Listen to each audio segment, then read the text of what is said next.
Big pass நிகழ்ச்சி மனதில் வக்கிரத்தை உண்டாக்குகின்ற ஒரு நிகழ்ச்சி.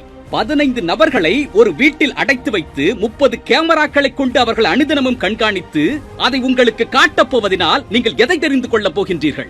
அடுத்தவர்களின் படுக்கை அறையையும் கழிவறையையும் எட்டி பார்க்கின்ற கேவலமான சுகத்தை அடையப் போகின்றீர்களா? அல்லது உங்கள் நெஞ்சில் காம விஷத்தை விதைக்க வேண்டும் என்பதற்காக அதில் பங்கேற்கும் நடிகைகளை அரைகுறை ஆடை அணிந்து திரிய வைத்திருக்கின்றார்களே, அதை ரசிக்கப் போகின்றீர்களா? வக்கர புத்தியும் காம எண்ணமும் சிந்தையில் ஏறிவிட்டால் ஒரு மனிதனின் அறிவு என்பது செயல்படாமல் போய்விடும்.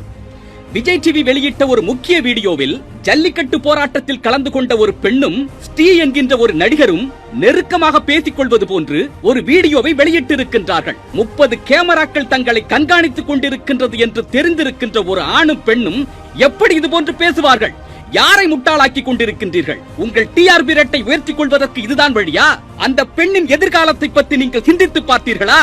விஜய் டிவிக்கு புரியும்படியே நான் கேட்கின்றேன், இந்த டாஸ்கை உருவாக்கியது யார்? உங்கள் வீட்டு பெண்களை இந்த நிகழ்ச்சியில் கலந்து கொள்ள வைத்து ஒரு நடிகருடன் இன்னும் நெருக்கமாக பேச விடுங்கள், பழக விடுங்கள். உங்கள் டிஆர்பியை இன்னும் உயர்த்திக் கொள்ள முடியும்.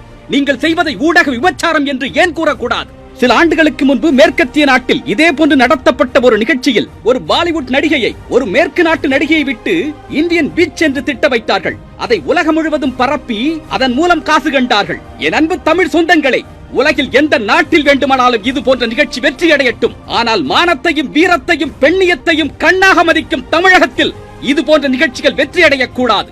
கமலஹாசனை பகடைக்காய் ஆக்கிவிட்டார்கள். 100கணக்கான கோடி ரூபாய்க்கு விற்பனை செய்வதற்கு திட்டமிட்டுக் கொண்டிருக்கின்றார்கள்.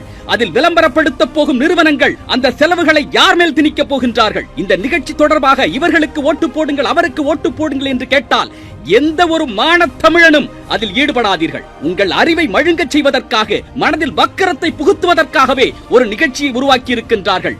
எந்த ஒரு மான தமிழனும் அடுத்தவனின் படுக்கை அறையை எட்டி பார்க்க மாட்டான் என்பதை நீங்கள் நிரூபித்து காட்டுங்கள். என் மான தமிழ் மண்ணில் இது போன்ற கேவலத்தை எல்லாம் உன்னால் விற்பனை செய்ய முடியாது என்று விரட்டி அடியுங்கள்.